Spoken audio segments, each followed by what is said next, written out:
बांग्लादेश में US army ने रखा कदम, दिल्ली में बजा खतरे का सायरन। हाल ही में अमेरिकी सेना और वायुसेना के लगभग 120 अधिकारियों को लेकर C-130J सुपर हरक्यूलिस विमान बांग्लादेश के चटगांव स्थित शाह अमानत अंतर्राष्ट्रीय एयरपोर्ट पर लैंड हुआ तो भारत समेत बांग्लादेश से सटे म्यांमार में हड़कंप मच गया। मीडिया रिपोर्ट्स के मुताबिक चटगांव में बांग्लादेशी वायुसेना के जहरूल हक अड्डे पर पैसिफिक एंजल 25-3 नाम का एक संयुक्त सैन्य अभ्यास के लिए अमेरिकी सेना वहां गई है, जिसमें श्रीलंका और बांग्लादेश भी शामिल है। 4 दिन का यह सैन्य अभ्यास 15 सितंबर से शुरू हुआ है और 19 सितंबर को खत्म होगा। अमेरिकी अधिकारियों के मुताबिक यह अभ्यास पूरे हिंद प्रशांत क्षेत्र में एक दशक से भी ज्यादा समय से आयोजित किया जा रहा है, जिसका उद्देश्य रक्षा सहयोग को मजबूत करना है। लेकिन इस सैन्य अभ्यास की लोकेशन ने इसे सुर्खियों में ला दिया है। जानकारों का कहना है कि दक्षिण एशिया सहित भारत पर अपना प्रभाव बढ़ाने के लिए अमेरिका बांग्लादेशी सरजमी का इस्तेमाल कर रहा है। इससे पहले अमेरिका पर साल 2024 में शेख हसीना सरकार के तख्तापलट का भी आरोप लग चुका है। उस वक्त ये चर्चा जोरों पर थी कि चूंकि शेख हसीना सरकार ने अमेरिका को सेंट मार्टिन आइलैंड देने से मना कर दिया था, जिसका अंजाम ये हुआ कि उन्हें अपने ही देश से भगोड़ा बनकर भारत में शरण लेनी पड़ी। तो क्या यह कहना सही होगा कि शेख हसीना की हुकूमत को उखाड़ फेंकने के बाद अब अमेरिका ने खुलेआम साउथ एशिया में अपनी दादागिरी या यूं कह ले कि अपने प्रभाव को बढ़ाने पर काम करना शुरू कर दिया है?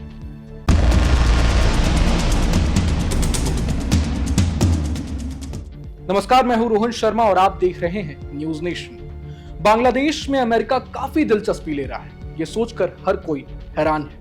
24 से 30 जुलाई के बीच दोनों देशों ने सिलहट के जलालाबाद छावनी में टाइगर लाइटनिंग 2025 अभ्यास किया था और अब एक और अभ्यास।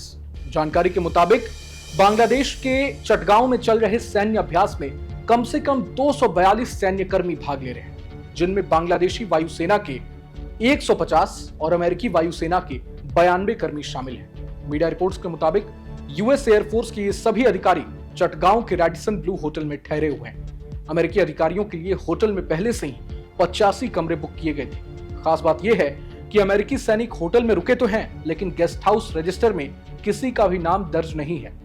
इस रिपोर्ट में बताया गया है कि 14 सितंबर को चटगांव के शाह अमानत अंतर्राष्ट्रीय हवाई अड्डे पर मिस्र यानी इजिप्ट की वायुसेना का एक परिवहन विमान भी उतरा था। इसके एक दिन बाद यानी 15 सितंबर को अमेरिकी सैनिकों ने बांग्लादेशी वायुसेना के पटेंगा एयरबेस का दौरा किया, जो कि चटगांव के शाह अमानत अंतर्राष्ट्रीय हवाई अड्डे के पास ही स्थित है। बांग्लादेश के चटगांव में अमेरिकी सेना की मौजूदगी कई सवाल खड़े कर रही है। इसकी वजह यह भी हो सकती है कि चूंकि चटगांव भारत और म्यांमार की सीमाओं के निकट स्थित है, जो इसे रणनीतिक रूप से महत्वपूर्ण क्षेत्र बनाता है। कहा जा रहा है कि अमेरिका, जो कि दक्षिण एशिया से बाहर का देश है, वो इस पूरे इलाके में अपना प्रभाव बढ़ाने के लिए बांग्लादेश को आधार के रूप में इस्तेमाल कर सकता है। इससे पहले भी अमेरिका पर आरोप लगते रहे हैं कि वो चटगांव से करीब 100 से 200 किलोमीटर दूर स्थित सेंट मार्टिन आइलैंड पर अपना कब्जा जमाना चाहता था, जिसके लिए उसने तत्कालीन शेख हसीना सरकार पर भी दबाव बनाया था, लेकिन उस वक्त उसकी ख्वाहिश पूरी नहीं हो पाई थी। बांग्लादेश में सरकार गिरने के बाद वहां की पूर्व प्रधानमंत्री शेख हसीना ने खुद भी इस बात का खुलासा किया था कि अगर उन्होंने अमेरिका की शर्तें मान ली होती तो उन्हें अपना देश छोड़कर भागना नहीं पड़ता। शेख हसीना ने बताया था कि उनके सत्ता में रहते हुए अमेरिका ने उनसे सेंट मार्टिन द्वीप की संप्रभुता सौंप देने की मांग रखी थी, लेकिन पीएम पद पर रहते हुए शेख हसीना अमेरिका की इस मांग पर रजामंद नहीं हुई। इसके बाद बांग्लादेश में एक अंतरिम सरकार बनी, जिसके प्रमुख मोहम्मद यूनिस बने। यूनिस खुद अमेरिका के वफादार माने जाते रहे हैं। बांग्लादेश पर अमेरिका का प्रभाव कितना ज्यादा है, इसे इस बात से समझा जा सकता है कि बांग्लादेश के राष्ट्रीय सुरक्षा सलाहकार यानी एनएसए बने खलीलुर रहमान एक अमेरिकी नागरिक हैं। इसके बावजूद उन्हें मोहम्मद यूनिस ने राष्ट्रीय सुरक्षा सलाहकार यानी एनएसए जैसे महत्वपूर्ण पद पर बैठाया है। ऐसे में यह समझा जा सकता है कि यूनिस ने खलीलुर रहमान को किसके कहने पर देश का एनएसए नियुक्त किया होगा। हालांकि खलीलुर रहमान की नागरिकता की बातों की हम पुष्टि नहीं करते हैं, लेकिन जिस हीरे को पाने के लिए अमेरिका ने इतनी जद्दोजहद की, इतनी बड़ी और तगड़ी रणनीति बनाई, आखिर ये सेंट मार्टिन आइलैंड का मसला क्या है, ये समझना बहुत जरूरी है। सवाल ये भी कि इस द्वीप में अमेरिका इतनी दिलचस्पी क्यों ले रहा है और ये द्वीप म्यांमार, भारत और चीन के लिए गले की फांस कैसे बन सकता है। सबसे पहले यह समझ लेते हैं कि सेंट मार्टिन द्वीप कहां लोकेटेड है, जो इसे अपने आप में खास बनाती है। सेंट मार्टिन द्वीप बंगाल की खाड़ी के उत्तर पूर्वी भाग में एक छोटा सा आइलैंड है जो करीब 3 वर्ग किलोमीटर क्षेत्रफल में फैला है और बांग्लादेश के सबसे दक्षिणी छोर का निर्माण करता है। इस द्वीप को सबसे पहले 18वीं शताब्दी में अरब के व्यापारियों ने बसाया था और उन्होंने इसका नाम जजीरा रखा था। स्थानीय लोग इस द्वीप को बंगाली में नारिकेल जंजीरा कहते हैं, जिसका अंग्रेजी में मतलब है कोकोनट आइलैंड। अब इसकी लोकेशन इसे कैसे एक महत्वपूर्ण भूभाग बनाती है, ये भी जान लीजिए। ये द्वीप ऐसी जगह पर लोकेटेड है जहां दुनिया में कहीं से भी समुद्री मार्ग के द्वारा बेहद ही आसानी से पहुंचा जा सकता है। रणनीतिक दृष्टिकोण से देखा जाए तो सेंट मार्टिन आइलैंड से कोई भी बेहद ही आसानी से बंगाल की खाड़ी और आसपास के पूरे समुद्री इलाके पर नजर रख सकता है। यही नहीं, ये आइलैंड बंगाल की खाड़ी और दक्षिण पूर्व एशिया के बीच एक पुल का काम भी कर रहा है। अमेरिका इस 9 किलोमीटर लंबे और 1.2 किलोमीटर चौड़े आइलैंड पर इसलिए कब्जा करना चाहता है ताकि वो यहाँ एयरबेस बना सके, जो उसे बंगाल की खाड़ी और हिंद महासागर में अपना प्रभुत्व स्थापित करने में सक्षम बनाएगा। अचानक युद्ध की स्थिति में भी इस आइलैंड से संपर्क स्थापित करना आसान होगा। सिर्फ अमेरिका ही नहीं बल्कि चीन जैसा शक्तिशाली देश भी इस आइलैंड पर नजरें गड़ाए बैठा हुआ है।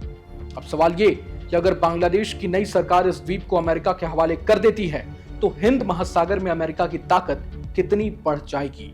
आसान भाषा में समझें तो चीन और भारत एशियाई महाद्वीप के 2 सबसे शक्तिशाली देश हैं। दोनों आर्थिक और व्यापारिक रूप से दुनिया में काफी महत्व रखते हैं और आने वाले समय में इन देशों का प्रभाव और बढ़ने वाला है। अमेरिका खुद को दुनिया का पावर सेंटर बनाए रखने के लिए चीन और भारत दोनों को नियंत्रित करना चाहेगा। इस काम के लिए उसे इस रीजन में एक जगह चाहिए जहां वो अपना सेटअप लगा सके। इसीलिए उसकी नजर बांग्लादेश के सेंट मार्टिन आइलैंड पर है। जियोपॉलिटिक्स के विशेषज्ञ भी कहते रहे हैं कि अमेरिका और ब्रिटेन सहित कई पश्चिमी देश बांग्लादेश, म्यांमार और यहां तक कि भारत के कुछ हिस्सों को लेकर एक ईसाई राज्य बनाने की साजिश रच रहे हैं। ऐसे में अमेरिका की ये चाल न सिर्फ बांग्लादेश बल्कि भारत के लिए आने वाले समय में टेंशन की वजह बन सकती है। बांग्लादेश की पूर्व प्रधानमंत्री शेख हसीना ने भी कुछ समय पहले कहा था कि बांग्लादेश और म्यांमार का कुछ हिस्सा लेकर एक ईसाई देश बनाने की साजिश चल रही है।